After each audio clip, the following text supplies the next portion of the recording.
ঢলের পানি ও গত কয়েকদিনের বৃষ্টিতে পানি বৃদ্ধির কারণে রাজবাড়ীর পদ্মায় ভয়াবহ নদী ভাঙন শুরু হয়েছে। ভাঙনে এরই মধ্যে বিলীন হয়েছে কয়েকশো একর ফসলি জমি। হুমকির মধ্যে রয়েছে স্কুল, কমিউনিটি ক্লিনিক সহ শত শত বসতবাড়ি। ভাঙন রোধে কোনো পদক্ষেপ না নেয় ক্ষোভ নদী তীরের বাসিন্দাদের। বিষয়টি ঊর্ধ্বতন কর্তৃপক্ষকে জানানো হয়েছে বলে জানায় পানি উন্নয়ন বোর্ড। উত্তাল পদ্মা, পানির তোড়ে ভাঙছে পার, আতঙ্কে নির্ঘুম নদী পাড়ের বাসিন্দারা। ঢলের পানি ও গত কয়েকদিনের বৃষ্টিতে রাজবাড়ীতে শুরু হয়েছে নদী ভাঙন।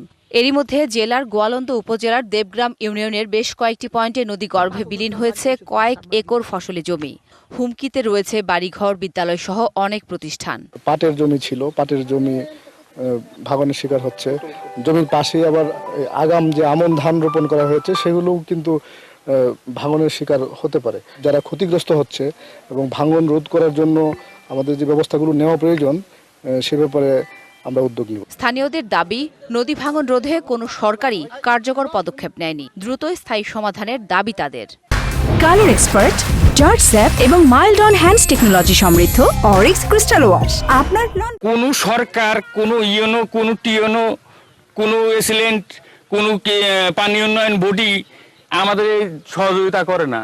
আমাকে মনে করেন নদীতে একটু বাইরে দিলে আমাকে প্লাবানগুনি একটু মানুষ করে পারতাম। অব্যাহত ভাঙনে অসহায় হয়ে পড়েছে নদীপাড়ের বাসিন্দারা। অনেকে ছেড়ে দিয়েছেন আবাদি জমি, অনেকে আবার রাত জেগে পাহারা দেন ঘরবাড়ি।